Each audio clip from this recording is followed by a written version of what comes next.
जय महाराष्ट्र मित्रांनो, मी कैलास जोकडे पुन्हा एकदा स्वागत करतो एका नवीन ब्लॉगमध्ये। आज आम्ही आलेलो आहोत गोंदवलेकर महाराज, जे की तालुका मान जिल्हा सातारामध्ये अतिशय म्हणजे महाराष्ट्राची प्रथाच आहे की इथे महाराष्ट्रामध्ये बऱ्याच मोठ्या प्रमाणात साधू संत आहेत। त्याच्यामध्येच जे की ब्रह्मचैतन्य गोंदवलेकर महाराज त्यांनी श्रीरामाचा जप केला इथे ह्याच गावामध्ये आणि शेवटी ते त्यांनी समाधी घेतली। तर तेच हे स्मारक आणि समाधी मंदिर आहे। तर तुम्हाला आतमध्ये दाखवतो की समाधी मंदिर कसे आहे, इथे जेवणाची सोय कशी केली जाते, एवढे भाविक इथे येतात।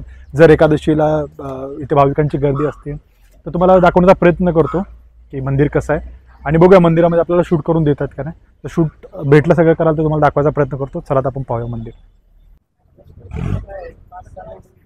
आहे मंदिराचा एंट्रन्स गेट आणि साधारणतः मंदिराला 5 ते 6 गेट आहेत, पण मोस्टली सगळे ह्याच गेटने जातात। तर आतमध्ये जाऊया आपण, बघूया पाहूया। आहे श्रींचा घोडा बत्ताशेचे स्मारक, ते तुम्ही बघू शकता इथे।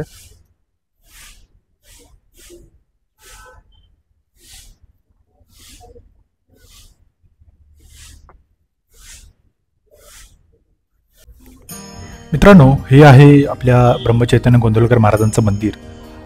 साताऱ्यामधले बरेच लोक यांना गणभाऊ अशा नावाने ओळखले जाते। मुळात लहानपणापासूनच श्रीरामपरायण श्री महाराजांना सद्गुरूची ओढ लागली व गुरूंचा शोध घेण्यासाठी त्यांनी वयाच्या अवघ्या 9व्या वर्षीच गृहत्याग केला।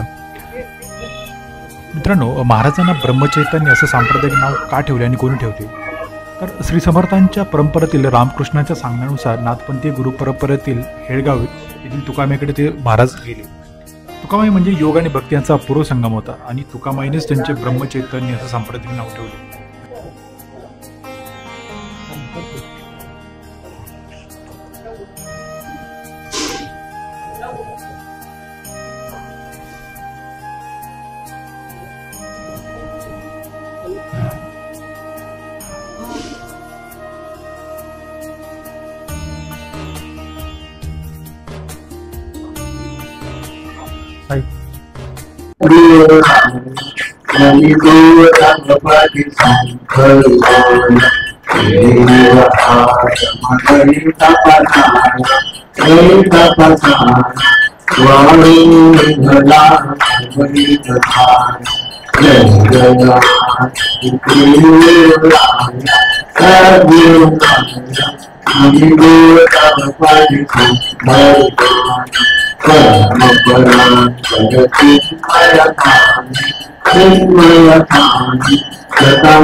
श्रीराम जय राम जय जय राम।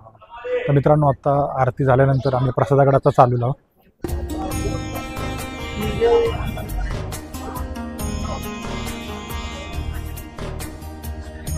कुठं आलाय बाबा तुम्ही? आम्ही ठीक काय सांगाल मंदिराबद्दल?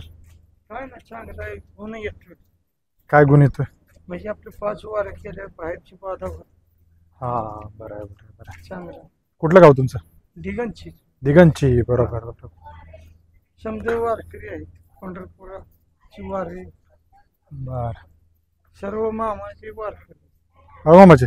हा, बर बर बर। शिक्षण झालं मंगळवेढा इंग्लिश स्कूल। तुमचं काय? हो, भारीच की। चांगलं आहे, देवापासून गुण आला। ओके। 5 वार इकडे ब्रह्मचैतन्य महाराजांची? हा, कोणता? किती वार आहे तुमची आता? आता ही दुसरी आहे, अजून 3। बर, ठीक आहे। चांगलं आहे। आई वडिलांची सेवा मान, सर्व व्यसनमुक्त आहे। तुम्ही का? हा, ओके ओके। अजून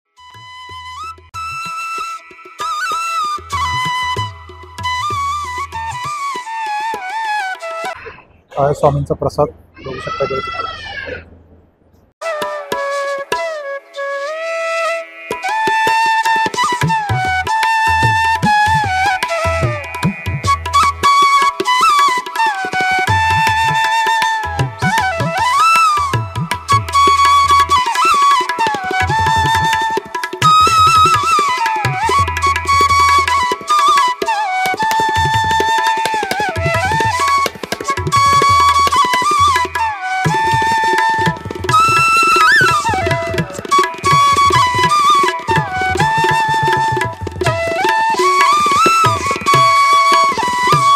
साहेब मंदिर, श्री महाराजांच्या द्वितीय धर्मपत्नी.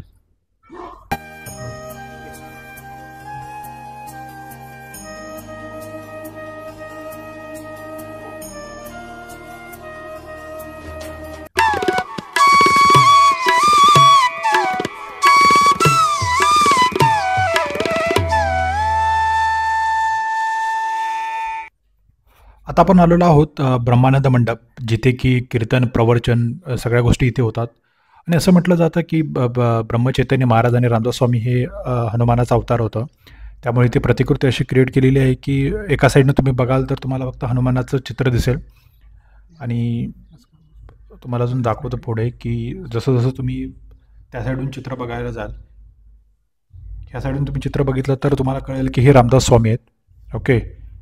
आणि जसं जसं तुम्ही पुढे जाईल त्याच्यानंतर तुम्हाला ते चित्र ब्रह्मचैतन्य गोंदवलेकर महाराजांमध्ये ते परिवर्तित होईल. हे बघा. बस.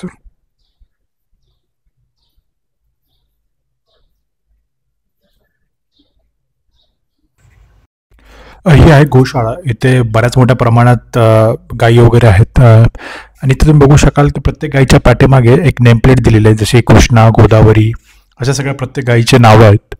आणि मुळात अजून एक प्रत्येक गायीच्या कानामध्ये एक वेगळे टॅगिंग दिलेलं आहे, जेणेकरून प्रत्येक गायीला ओळखणं खूप इझी जाईल. हे बघू शकता तुम्ही, इथे भरपूर मोठ्या प्रमाणात गायी आहेत, जे की ह्याच गायीचं जे दूध वगैरे, ताक वगैरे असतं ते जेवणामध्ये प्रसाद म्हणून वापर केला जातो.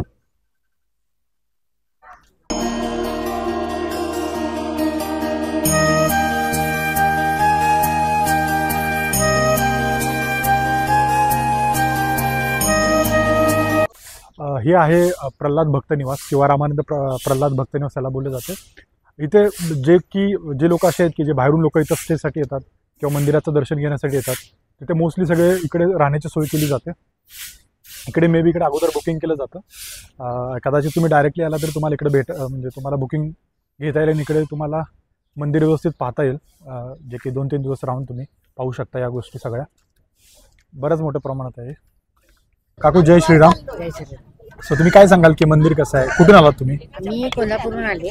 ओके. आणि आमच्याकडे गोंदवलेकर महाराजांचे म्हणजे मी, माझी सून, मुलगा सगळेजण आम्ही अनुग्रह घेतलाय. ओके. आणि खूप सारखा छान फरक पडलाय, शांत वाटतं. आणि म्हणजे रोज काय रेग्युलर मला माळ अशी एक होत नाही, पण जेव्हा जमेल तेव्हा आम्ही जातो. आणि आमच्या कोल्हापूरला एक उपासना केंद्र आहे. ओके. पेठेत, तिथं म्हणजे ते आपलं ह्याचंच आहे का, ब्रह्मचैतन्य महाराजांचं? म्हणजे गोंदवले ह्यांचे ते थांबा सांगते, मारलेत एक बडबा गाव आहे ना मध्य प्रदेशात.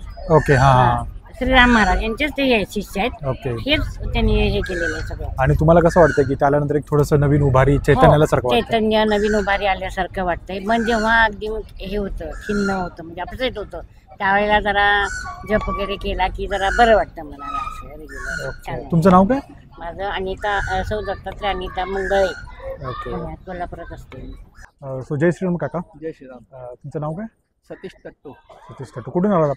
आम्ही बडोदा गुजरात. ओके. ओके. काय सांगाल स्वामींबद्दल, महाराजांबद्दल? महाराजांबद्दल आम्ही खूप ऐकलं होतं. ते मुख्य त्यांचा हे आहे, लोक सगळ्यांना, कोणी कुठले असो कसे असो, ते सगळ्यांना मार्गदर्शन करतात एक नामस्मरणाचं. ओके. नामस्मरणाच्या मार्गे तुम्ही स्वतःच्या अनेक हजारो प्रॉब्लेम, सांसारिक गोष्टीचा सगळा त्रासात नाही तुम्ही थोडेसे अलिप्त राहून ना तुमचं जीवन सुखी करू शकतात. हा त्यांचा मुख्य हे मेसेज आहे की बाबा तुमचा वेळ ह्याच्यात घालवा, ह्याच्यात मन गुंतवा, म्हणजे सगळं तुमचं जीवन सोपं होत जाईल आणि सत्कारणे लागेल जन्म. अशा आधारावर त्यांचं नामस्मरणाचं जे आहे ते आम्ही ऐकलेलं खूप, त्यांचं नाव आणि त्या व्यवस्था पण खूप चांगलं आहे हे पण आम्ही ऐकलं. तर मग आज योग आला की चला आम्ही कोल्हापूर महालक्ष्मीला दर्शन आलेलो. ओके. हां हां. महाराजांचं दर्शन करून जाऊ म्हणून आम्ही इथे आलो. आणि इथे आम्ही ऐकल्याप्रमाणे व्यवस्था पण खूप अप्रतिम आहे. आणि म्हणजे एखाद्याला जर देवाधर्माचा इंटरेस्ट नसेल तर मॅनेजमेंट सुद्धा काय असावं किंवा असायला पाहिजे ते बघण्यासाठी सुद्धा लोकांना यावं इथे. आणि मुळात कसं आहे की इथे म्हणजे एवढी पब्लिक बाहेरून येते, जेवणाची उत्तम सोय आहे, इकडे राहायला लोकांना जे भक्त तर आहे, सोय तर आहे, पण याहूनही महत्वाचा मॅनेजमेंटचा भाग कुठे येतोय की ह्या सगळ्या अत्यंत सहजतेनं होतात. कुठे पेनिसिटी नाही का, कुठे टेन्शन नाही, अरे तिथे जेव्हा जायचं आम्ही राहिलो असं कुठेच काय धावपळ नाही, काय नाही, खूपच शांतता. हे त्यांचा प्रभाव आहे, वास्तूची पण जादू आहे. म्हणजे हे महत्वाचं मॅनेजमेंट. जसं शेगावला आहे, कुठेच धावपळ नाही, टेन्शन नाही, एवढ्या सगळ्या लोकांना मॅनेज खूप ठिकाणी करतात. पण कुठे कुठे पॅनिक, कुठे कुठे धावपळ आणि सगळं असं असतं. इथे खूपच शांततेने हा एक Right. त्यांचा प्रभाव आहे. राईट राईट आणि मॅनेजमेंट, लोक जे प्रॅक्टिकली जे अगदी देव खूप नसतील मानत, त्यांनी मॅनेजमेंट म्हणून सुद्धा हे बघायला यावं असं. राईट. पण नाही, हल्ली आता लोक सनातन धर्म एवढा वाढायला लागला आणि लोकांची आस्था वाढायला लागली हो, आहे. स्वामी संत हे आणि येतातच, ते आणि पण येतातच, ओके हां. पण तरी म्हणजे मग तुम्ही आता पहिल्यांदाच आला की याच्या अगोदर मी पण आला? पहिल्यांदा आलो. ओके. मग पहिला अनुभव कसा होता तुमचा? खूपच छान नवी तेच म्हटलं, म्हणजे आम्ही जसं ऐकलं त्याप्रमाणे खूपच छान आहे सगळं. Right, आणि right. खूप बरं वाटलं इथे येऊन. ओके. चला, थँक्यू. धन्यवाद. तर मित्रांनो, हा होता आपला ब्रह्मचैतन्य महाराजांचा ब्लॉग. तुम्हाला कसा वाटला नक्की कमेंट, लाईक करून मला कळवा. आणि कुठेही तुम्ही सातारा मान तालुक्यामध्ये इकडे आलात तर तुम्ही ब्रह्मचैतन्य महाराजाला इकडे व्हिजिट करा. जे तुम्हाला या मंदिरामध्ये एक अशी वेगळी प्रचिती बघायला भेटेल, अनुभवायला भेटेल की तुम्ही या मंदिरात आल्यानंतर तुम्हाला एक वेगळं चैतन्य तुम्हाला घेऊन जाता येईल. सो व्हिडिओ आवडल्यास नक्की लाईक करा, शेअर करा आणि कमेंट करा. जय श्रीराम, जय महाराष्ट्र.